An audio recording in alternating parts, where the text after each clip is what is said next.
Hi, and welcome to The Bright Balloon, a podcast where I'm sharing bright ideas for your balloon business.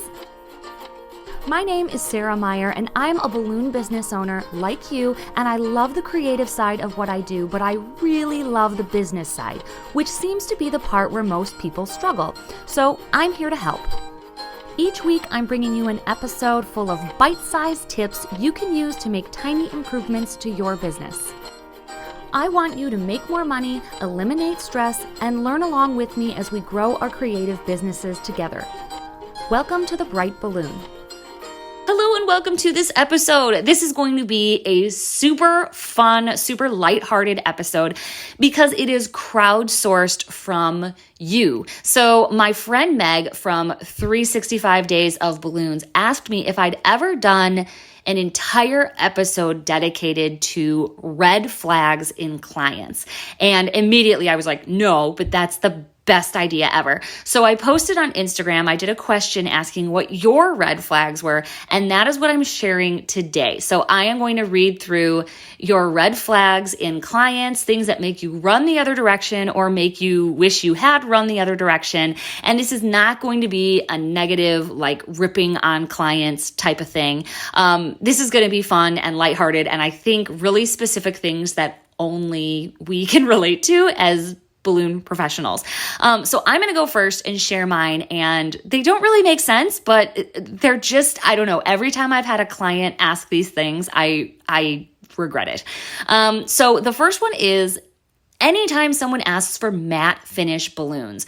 I don't know what it is about these customers, but people looking for matte finish balloons, not all the time, but a lot of times, they end up being really high maintenance, because I think what it comes down to is that if they're asking for matte finish balloons, what that really means is that they have spent a really long time looking at balloons on Pinterest and Instagram, because that's the only place that you know about matte finish balloons. And then there's like that whole conversation where you have to basically tell them, no, those don't really exist, despite the fact that you see them everywhere online. It's not real. Like, those balloons are just old. They've just been in the sun. They maybe have a filter on. Like, even like, who makes the matte finish? Like, Metallic makes the pastel matte. I personally don't think those are matte finish. Like, those still have a bit of a shine. So I just hate having to get into that whole conversation, which is why every time people ask for matte finish, I'm like, oh my gosh. Or when they send me pictures and I notice that like every single one of the arrangements is like specifically a matte finish balloon, I just know that it's going to be a high maintenance client, because it's not just going to be the matte finish. It's going to be the exact double stuffed color that has a filter on that they don't know has a filter on it. And it's just going to be a whole thing. My ideal client is someone who's like, I'm ordering balloons for this corporate thing. I'd like blue. Are you available? Like, I am all about convenience and people who are also about convenience. So I am not the person to come to if you want custom colored matte finish balloons like you saw on Instagram. It's just like, that's not my ideal customer. So when people are asking for matte balloons, that is a very strong indicator that it's not going to be a good fit. So that is one of my red flags. The other one of my red flags is like over asking about the process. Like, how do you tie balloons? Do you tie them all by hand? Do your fingers hurt? How did you get into this? And really, it's just people being friendly and curious. But those conversations only happen like over the phone. They happen over the phone, and they're usually like older people who are just making conversation. But sometimes those conversations can go like 15 or 20 minutes. And you just like can't get them off the phone.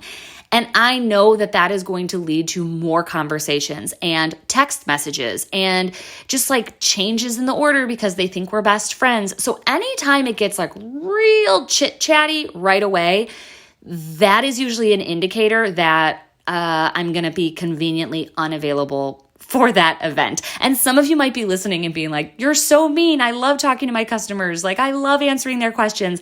But I think if someone is asking me if I tie all the balloons by hand, for me, it's already like, You care way too much. Again, my ideal customer doesn't care if I tie the balloons with my feet. They just want them delivered on time because they're just trying to check something off their list and go home for the weekend. Like, I love corporate clients.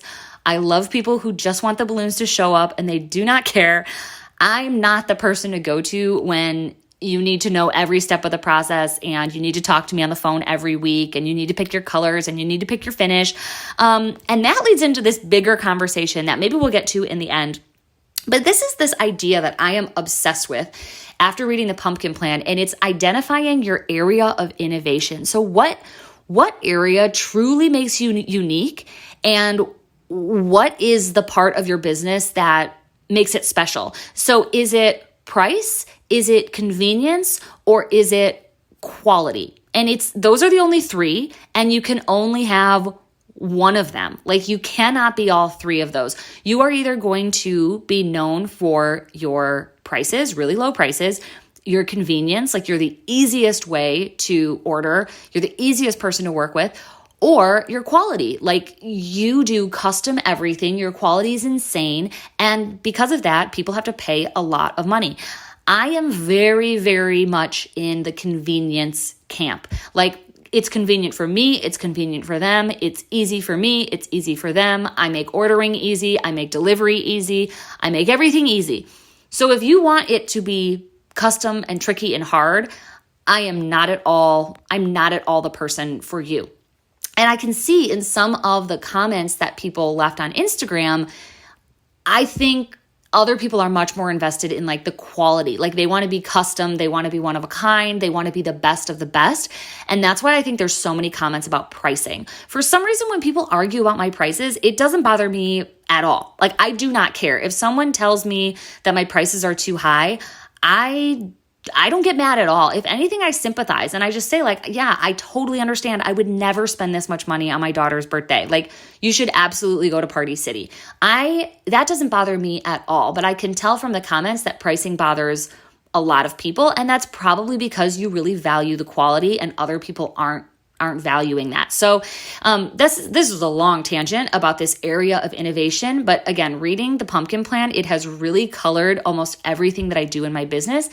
And it's actually kind of lifted that burden. Like, I'm not insulted when people criticize my prices. I'm not insulted when they can't afford me, because the people who want convenience, they don't care. Like, I'm obsessed with edible arrangements lately. I love sending edible arrangements to people because they have an app and it's so easy. You can like save your information and you can just send edible arrangements like so easily. And it's freaking expensive though. For like a little fruit arrangement, it's like probably $100. Like, it's hard to send something for less than $100 on the edible arrangement app. But I can go onto the app, say who I want to send it to, and it arrives in 2 hours in like a different state, wherever. I have yet to find someone where they couldn't deliver same day for like no additional pricing. Like, they are all about convenience. And if I am also all about convenience, I don't care about the price. Like, I mean, I wouldn't do it if it was like $500, but like, the higher price is absolutely worth the convenience. And then the quality, I think, is pretty good too. So I can't not see this area of innovation in like all businesses and everything that I do now. But let's take a quick break. Let's hear from a sponsor and then get into the meat of this episode, which is your red flags. I'm going to go through all of the comments that I got on Instagram. Some of them are hilarious. Some of them you will relate to so much. And they're all just really interesting. So we will be back after this break. If you've listened to any episodes of this podcast, you know that I think the most important part of running a balloon business is the customer experience. I like making it easy for my customers to purchase from me and pay me. I like making the process clear, and I like being really approachable and easy to talk to, which is why as a customer, I love receiving that same treatment when I shop for balloons. I love having a party wholesale because they take care of me as their client. They always have recommendations. They treat me with respect. They know the industry, and they make it easy for me to shop and pay. So if you are in need of a balloon distributor or just want to check them out, click the link in the show notes and let them know that the Bright Balloon sent you. Okay, let's get into it. Okay, so I'm also not going to share people's names. And I'm not sure what the etiquette is here because I didn't say that I would share people's Instagram accounts. So I feel like that's weird if someone commented assuming this was going to be anonymous and it's not anonymous. So because of that, I'm not going to share people's Instagram handles who commented. But in the future, maybe I'll clarify and we'll share who said what. But for this episode, we are going to keep it anonymous. But let's start off with, actually, let's just go from the top. I'm just going to read these in order. All right. This person says, very indecisive, keep changing what they want. Okay. Yes, absolutely. Like I totally connect to this because like I said, convenience. I don't want to wait around for people to decide. I have even had, actually, this is another red flag. I think throughout this episode, I'm going to reveal like 50 more of my red flags on my inquiry form. I guess I would honestly say my biggest red flag is when they don't have a date. When they're looking for balloons before they have an event date, I won't entertain it. Like I will just say like, I can't work with you until you have a date because I don't know if I'm available. So yeah, indecisive about like what they want, where it is, the theme, that all is time on our end, which obviously equates to money. And I don't think people know that, but that's where we need to set our boundaries and not let them, keep us in limbo for very long. This one, people who don't respect our pricing. There's a bunch of price ones in a row, so I'm going to go through all of these. This one in quotes, how much for this? Oh, I totally agree. I don't know if it's because I'm like a little bit prim and proper and like I believe in like manners. Like, I don't know, like a greeting, like hello. But yeah, people just say, how much for this? And they send you a picture. I hate that because that also doesn't take into account so many of the things that are required. Like, well, what am I hanging this on? Is it indoor or outdoor? When is it? Is it on a Saturday or like a Tuesday morning? Like, you can't just quote balloons. You have to quote an installation. This one's my favorite. And it just says, quote, prices, ? I hate that. And I feel like these kind of comments come from Facebook and Instagram, which is why I do not even entertain them. I just send everyone to my pricing sheet. I do it automatically with an like a robot responder on Facebook. And then I pretend to be a robot on Instagram and send them a message. I do it manually because I like talking to people on Instagram. Like I like talking to you guys on Instagram. So I don't have an away message up on that platform. But if someone is asking for pricing, even if they're polite about it, I send them to my website and require them to look there.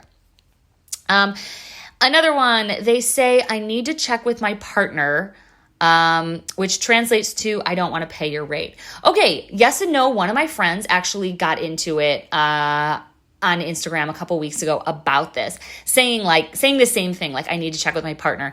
And then she got backlash, people being like, no, I think it's respectful that you run pricing by your husband.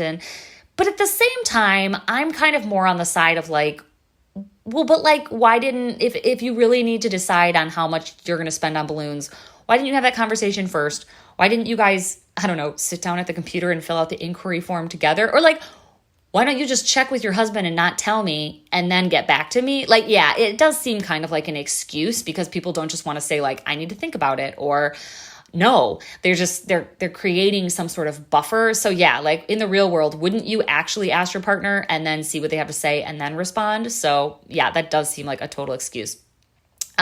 This one, they say, I love your work, but they don't actually follow you.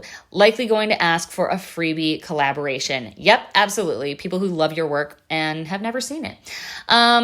When they question everything from day one. Yes. This is AK Balloons. I don't think she'd mind me saying that. Yes, that's exactly what I was trying to articulate at the beginning. Like, if they have questions from the start, it's just going to get worse, Like, you shouldn't have that many questions about balloons. Like, I get that people are curious, like, are they going to last that long if you deliver them the night before? Those are things I wouldn't have known before I started doing balloons. But like, I have contractors coming and going in my house, and we just had gutters put on because we're renovating this house. I wasn't like, how do you attach the gutters to the house? How do you know how much to slant them? Will they work the day you put them on? Like, I can't even think of questions because I don't care. It's just like, the gutters are up. they're good, we're done. So yeah, the whole questioning thing just totally goes against my whole convenience first personality. This one's interesting, and I have to agree, and I don't know why, but they said when they let their mom or sister be in charge, even though the consult was with the host. Yeah, weird. And I've had this too. Like, say a bride messages you, and then all of a sudden someone else is totally in charge. Like, I get it, but then that's confusing. And especially because I use a CRM, and sometimes like the original person's email is on the account, and then this total random person is now like changing the design or like saying to send payment to them or like the invoice to them. Like, that's very confusing. So yeah, I think anytime the point of contact changes for like no real reason, and it is funny because it always does seem to be like the mom or the sister. It's super strange. Another one, I need this info right now. Yeah. So anytime people need information immediately and are trying to rush you, I think that is also an indication that something is afoot. Here's another kind of repeat of what we're saying, questioning methods, process, products. They're gearing up to complain after. Yeah, I feel like if people have problems with, not even problems, but they're over curious and they're over involved, those are the people that tend to complain after. This one. Okay, this is Pop Studio Balloons, standing ovation. I could not agree more. Nitpicking over tiny details in a grab and go garland. Because this one is so hard because grab and goes are like low end for the average person to come and pick up a garland, which means that like they're not things that we need to dedicate mental time or energy to. Like, their grab and go garlands are inexpensive because they're not customizable. Like, you pick the colors and it's an organic garland and you come and pick it up. But I do have people almost trying to like work the system. Like, no, I'm not available for your Saturday event. Would you like a garland? Yes, I would. But can it actually be a helium bouquet? It's like, no, because that's not a garland. Or like, I would, but can all the balloons be full of confetti? And can you also add these custom balloons that you have to order and those starbursts that I really like and also some 260 curls? It's like, no, because that's not a grab and go garland. That is a custom design, and that's not what I'm offering. So that is really frustrating because I'm not sure how you articulate that, because you don't want to be like, hey, your $100 isn't worth my time. But it does seem to be like the low priced items that sometimes people are like trying to get all this customization. And that is just like boundary setting, which I'm working on. I've gotten much, much better at saying no over the last couple years. But that is really hard. Especially, I find it hard to say no to people when they've already paid. Like, say someone's booked a grab and go garland, and then all of a sudden they're always like, oh, if you have a number 2 balloon, can you add that?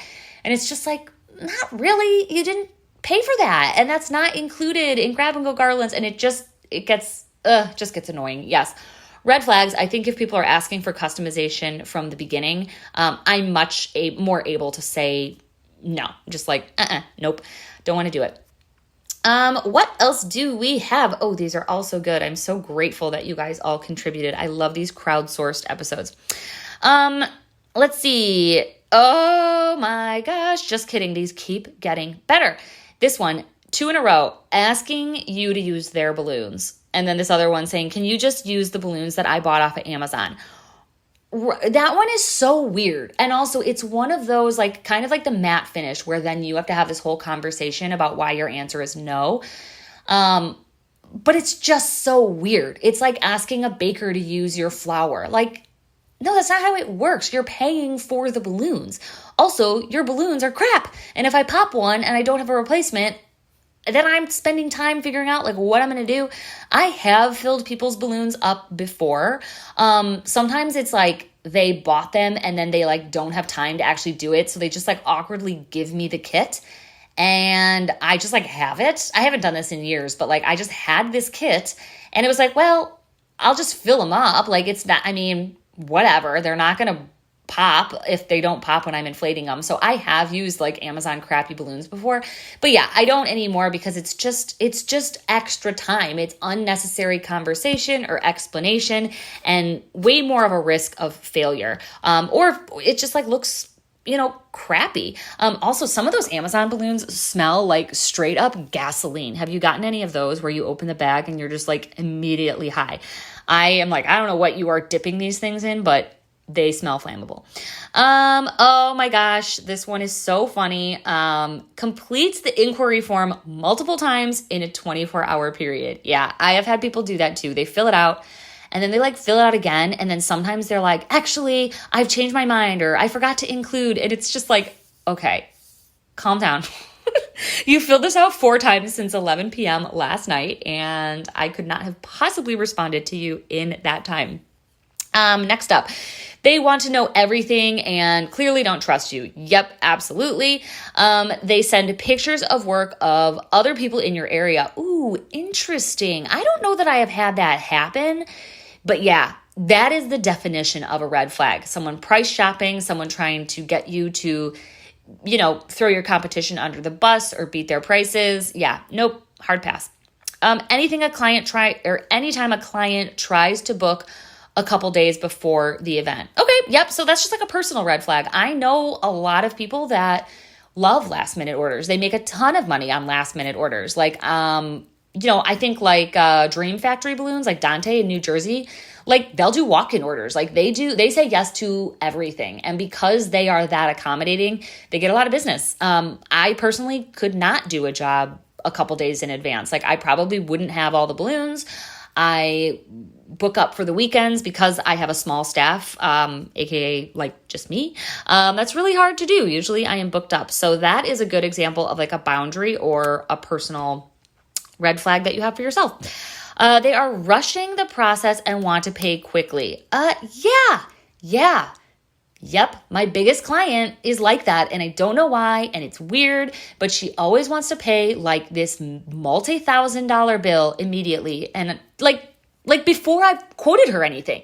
She's always like, "Can I pay for the event?" I'm like, "You haven't ordered any balloons. I don't know what you want to pay for." Like, she's really anxious to pay. I don't know. I don't question it because she pays and it's a lot of money, but then she changes her mind a lot after the fact. Like my highest paying client gets away with a lot because of what she pays. But yeah, a lot of last minute changes, a lot of changing her mind, changing locations, changing the theme.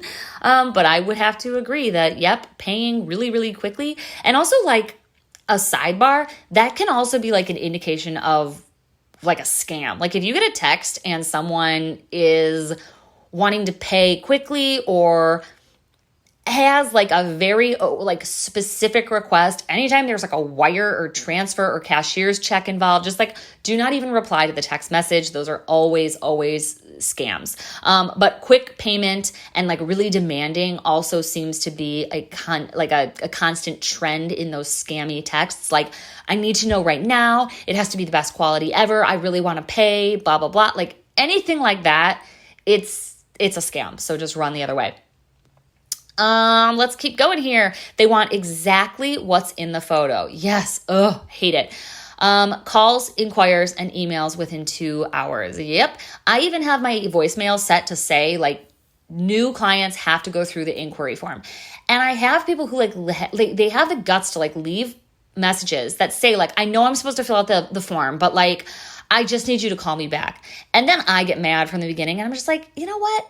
No, like you just confirmed you get it. You understand what you're supposed to do and you're still not going to do it. We're not going to work well together. There are other people that would be happy to talk to you on the phone and take your business. It's not going to work out with me. When they want constant email communication and they refuse to fill out the lead form. Oh my gosh, that's like exactly what I just said. Yes, absolutely. Like they want to email back and forth and text back and forth, and they won't do the actual process that you have put in place. And again, I think a misconception is like, they just think like, well, it'll just be easier if we do it this way. And it's like, no, it won't be, because my process is in place because that's what's easy for me. And that's what helps you have a better experience. Like, I'm not just making things hard to make things hard. It's not easier for me to be texting 30 different people. It's not easier for you to just Venmo me your payment. Like, you have to go through the process. Otherwise, I'm pretty likely to forget your job. That's my truth. Like, I have to stick to my process or I will lose track of things and let someone down. Let's see. This one says, oh yeah, I want a simple garland, AKA translation, I don't want to pay. Yeah, people who qualify their orders, like, I don't need anything fancy, just something really simple, nothing that elaborate. And I kind of like lay into it a little. I think even on my website, it says like, if you want something simple and basic, we're not the company for you. Or it used to say that because yeah, there are people that do just want something simple. They want like 5 balloons on a string and like, you can go somewhere else. Well, maybe not now because of the helium, but, in general, I'm not trying to like take people's money that do want something really simple. Like I am trying to do installations and things that people can't find anywhere else. This one, I've called around to others and they are cheaper, / I'm going to call around and get other prices. Yeah. Anytime someone's price shopping, I'm kind of just like, I promise you I'll be the most expensive. So let's end this here. Wow, that's expensive. I'd make that myself. Okay, if anyone said that to me, I would literally have that reaction and just laugh and be like, if you can make it, you totally should. More complaints about Amazon kits, more complaints about pricing. All right, calling. That's so funny. This person just said one of their red flags is calling with the cry, laughy faces. I know. It's true, you guys. I'm totally that person. I know so many people just love getting on the phone. I hate it. I hate it. They're like, well, what do you offer? And I kind of am just like, are you serious? Like, you want me to tell you what I make? And then they're like, what colors do you have? And I'm like, I can't even bear this conversation. Like, again, convenience, convenience, convenience. I like the people who email me and they're like, I would like a 2 nugget garland in blue slate, pearl white, and clear. I'm like, yes, you've looked at so many things on my website. I know that you are ready to book immediately. Sometimes that's how I use it to like qualify a lead. If they are using like my language, like I price my garlands in 6-foot chunks that I call nuggets. So anytime someone says nugget, I'm like, yes, you have been onboarded and you are ready to pay. You know exactly what you are doing. Those are the best type of orders. I absolutely love that. And sometimes actually I will go under my minimum if someone has made it that easy for me. If someone's like, I want 2 nuggets in these colors for this day, installed on a fireplace, that won't get to my $300 minimum, or actually now my minimum's $500. But if it's that simple, if I'm not spending any time emailing on the front end or coordinating or planning or site visits, sometimes I'll take it because it's so simple. All right. NA listed as budget. It has never turned out that someone has no budget. That's true. NA, like, yeah, if you're not willing to tell me your budget, it's not because money is no object. It's because you don't feel like telling me or because you don't know. And quite honestly, that means because also they haven't looked at your website, because I am a firm believer you should have prices on your website, make it easy for people. And if they do not list a budget, it's because they don't know or because they didn't look at something on your website. It's never because money has no limit. Like, there is always a budget. When they say that's so much for balloons, yeah, like, how insulting. I don't know. That's just, people have no etiquette. Sends Kardashian photos as their inspiration, but says they want something small and simple, right? I just need something small. Oh no, just a small arch, right? Anytime people are trying to like minimize the things that are all over my website, like, oh, I don't need anything as big or fancy as an arch. Oh, no, nothing as extraordinary as that garland. It's like, that's literally all I sell. Like, what are you? I don't actually know what you're hoping for. Like, I can't help you because I don't do anything less fancy than a garland. Like, to me, that's not fancy. So yeah, it's just, again, it's not like, oh, these stupid clients. Like, that's not at all what this episode is. It's more like we aren't going to be a good fit.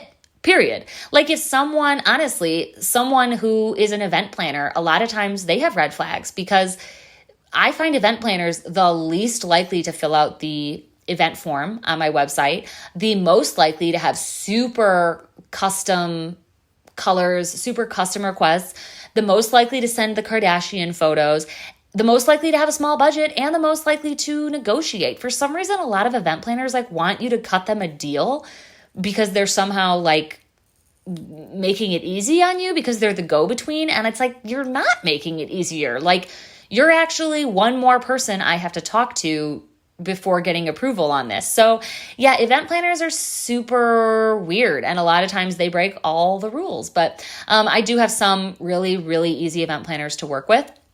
But yeah, they're the most likely to like text and not fill out the form because like they think we're friends, which some of them we are. But again, it's the event form on my website is not so that I can boss you around and tell you what to do. It's to get you onboarded in my CRM so that I don't forget your date. Like, I wish I could communicate that to people. Like, when you fill out this form, it physically puts your event on my calendar so I see it, and my husband sees it, and everyone sees it, so we plan around it. When you email me, there's no indication of that anywhere except in my inbox, and it's much more likely to forget. All right, let's take a quick break, hear from another sponsor, and then I'm going to wrap up. We're going to talk about AOI a little bit more and boundaries. Are you considering buying a balloon decor competitor? Or maybe expanding into a new city? It can be hard to determine the potential upside of the deal or opportunity that's ahead of you. Hi, I'm Jeff at Asset Lab, and we can help you evaluate the digital marketing position of a potential acquisition or the opportunity of moving into a new city. If you want experienced help from an entrepreneur who's bought and sold businesses and also knows balloon decor, contact me at assetlab.us or send me a text at 206-488-1871. Okay, welcome back. So I mentioned this a bit in the beginning. I talked about your area of innovation. Again, are you in the business of convenience, price, or quality? And it cannot be all of them. You cannot have the best quality at the cheapest prices with the most easy way to order and be available all the time. Like, you physically cannot do that. Your business will go under. Like, you have to have high prices if you have high quality. You have to have availability if you want to be convenient. You have to have, a little bit lower quality, or like be a speed decorator if you are going to have the lower prices, or keep like standard colors in stock, because if you're ordering custom colors every time someone orders, you're going to be losing all that money in shipping. So this is like, basically it feels like a law to me, like a scientific fact that you cannot be all of these things. And the pumpkin plan mentioned, like Walmart is a good example of price. People are willing to sacrifice their shopping experience. Like, the pleasure of shopping in Walmart isn't great, but you go there because of the prices.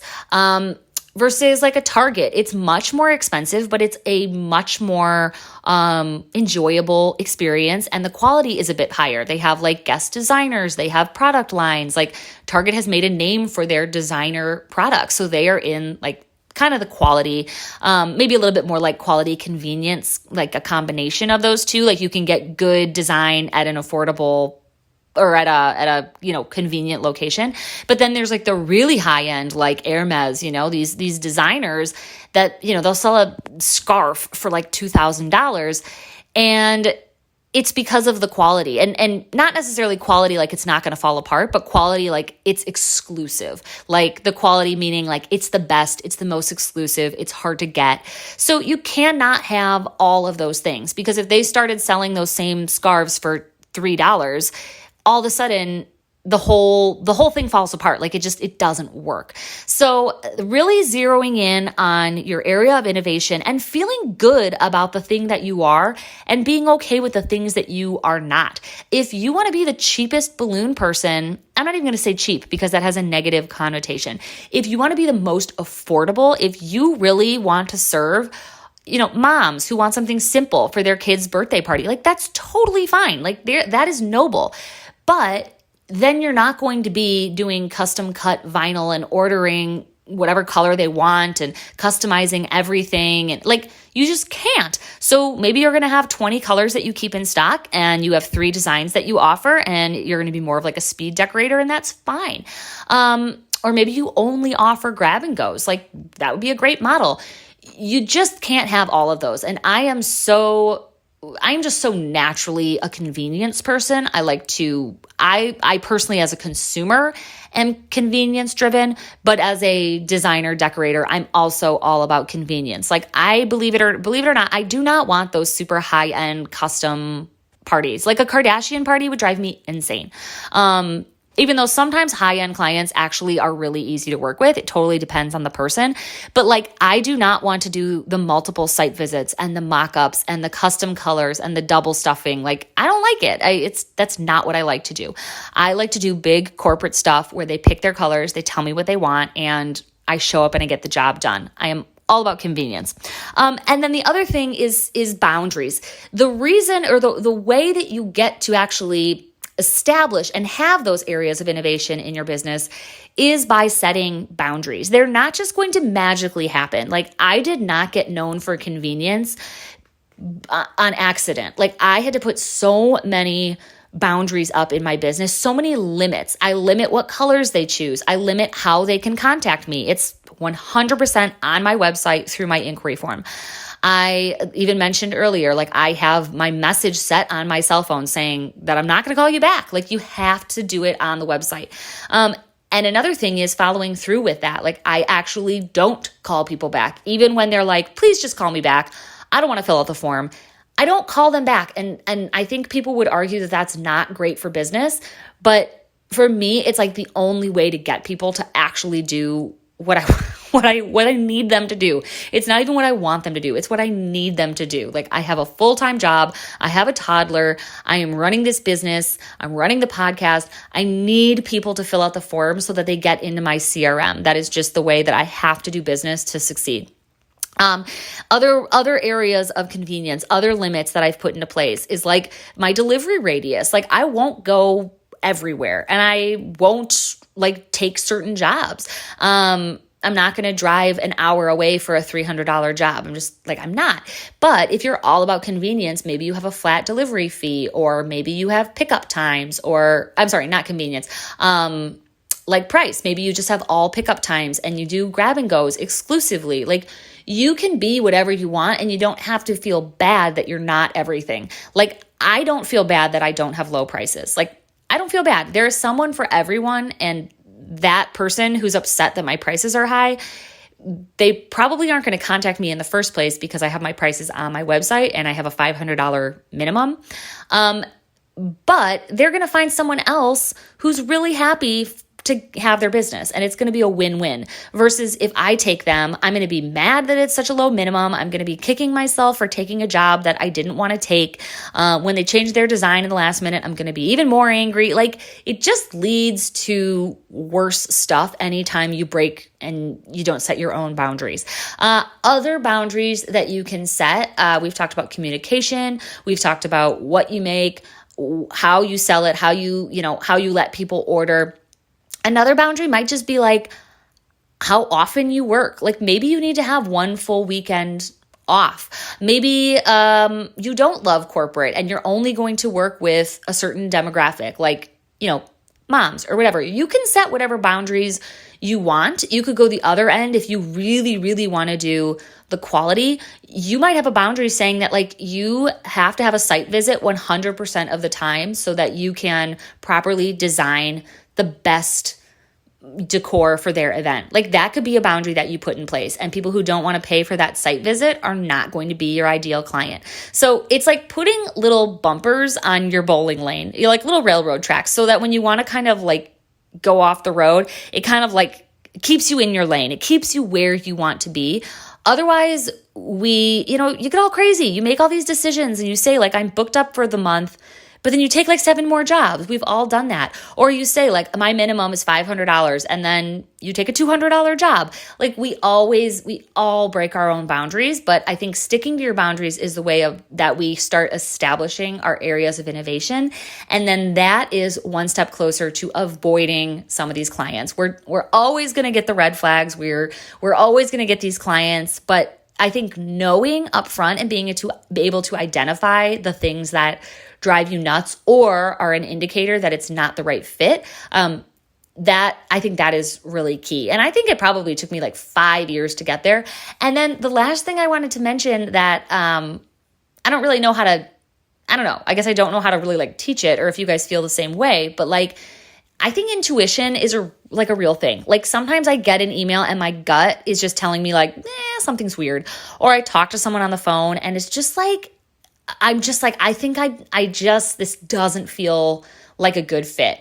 And it doesn't always have to be for an identifiable reason. Like there doesn't always have to be like a red flag that you can name. But sometimes there's like these intangible qualities that you're just like, I don't know. It just feels weird. Every time I've moved forward with those type of events, I've regretted it. It always has ended up being like, ugh, I shouldn't have done this. So I think listening to your gut and listening to your intuition is really important. All right, let's wrap up. But real quick, I just wanted to let you know that as of recording, there are only 7 spots left for Balloon Boss Summit. So I know a lot of people applied to the big balloon build in Lake Geneva that I'm hosting in March, and a lot of you did not get in, unfortunately, because it's limited to 70 people. And that includes the staff. So it's really like closer to 65 people, which is not a lot. So if you are really wanting to get to a conference, really wanting to have that hands-on experience and grow your business, I highly recommend Balloon Boss Summit. It is presented by Balloon Coach, who is one of the sponsors of the podcast. And for me, it's like my own personal little retreat. I'm teaching at it, but I also get to go and like attend and be one of the students. We're all in the same classroom together all week. We eat meals together. We hang out together.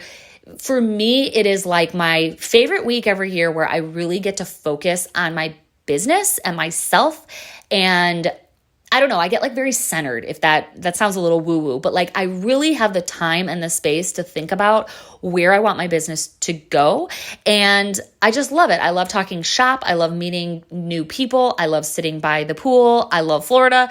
It's the best. So it is in November. There are just a few spots left and you can join us if you'd like. So that is linked in the show notes. I wouldn't be surprised if those spots fill up in the next week or so.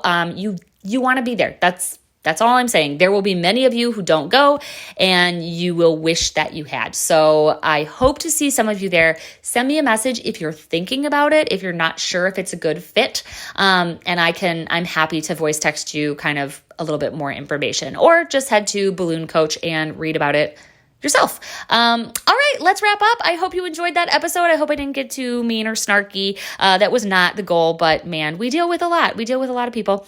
And sometimes that is therapeutic just to hear from our peers. So thank you, Meg, for the amazing suggestion. This was so fun. And for everyone who contributed. I will talk to you next week. Thanks for joining me in this week's episode. As usual, I tried to keep it bright and light in a few minutes or less. If you wish there were more episodes, you are in luck. You can join us in our Patreon group for our monthly book club. I record weekly episodes guiding you through a different self-development book each month. For as little as $3 a month, you can join more than 50 other balloon business owners in our private group. Click the link in the show notes to join us.